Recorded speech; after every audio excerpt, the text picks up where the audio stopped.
Here's my 5-person audience.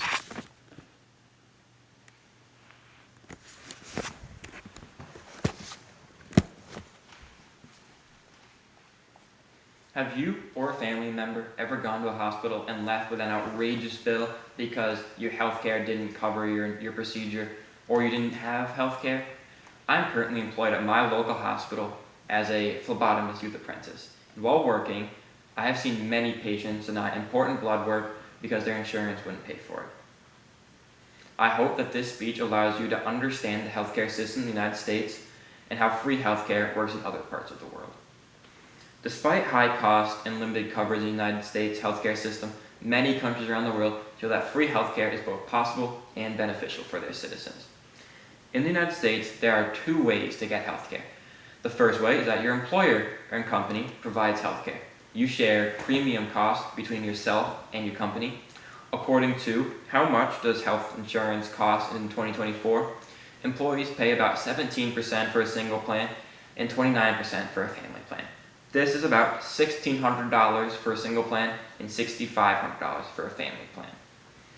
The other way to get healthcare is to buy it yourself. Doing this, there are multiple different plans offered, usually costing between $6,000 for a single plan and $12,000 for a family plan. Health insurance may still make you pay certain parts of the procedure for a copayment, and they may even fully deny certain procedures or medications. According to healthinsurance.org, your procedure may be denied due to incorrect paperwork, it not being medically necessary, even if ordered by a doctor, or you need to try alternate methods first. As shown in this picture by the Kaiser Family Foundation, half of all U.S. adults say that it is difficult to afford healthcare within the last year. The Kaiser Family Foundation also published that 1 in 4 people say that family members or themselves has had difficulty affording healthcare within the last year. As shown in the bottom of this image, the lower your income, the more difficult it is to afford healthcare. Many countries around the world have implemented free healthcare systems. As shown in this image, all of the green countries have free healthcare. There are 72 of these countries. According to World Population Review, these countries have healthcare for 90% of their citizens and sometimes tourists. According to the article, Why is Healthcare Free in Other Countries?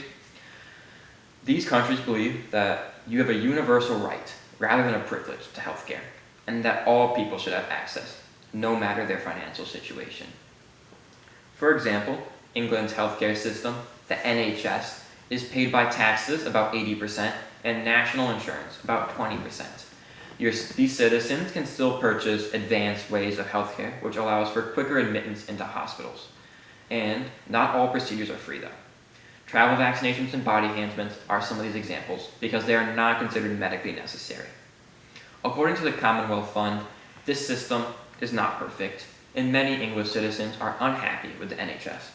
If you look at this image, you can see why citizens are unhappy, such as long waiting lines and not enough staff, such as doctors and nurses. These people aren't unhappy with free healthcare, but with understaffing, which leads to long waiting times and inconveniences for their citizens. Even with limited coverage and high costs in the United States healthcare system, many countries around the world show that free healthcare is possible and very effective. I hope you have learned about the United States healthcare system and how other countries in the world have free healthcare. And while no system is perfect, there are better ways to go about healthcare in the United States than what we are currently doing.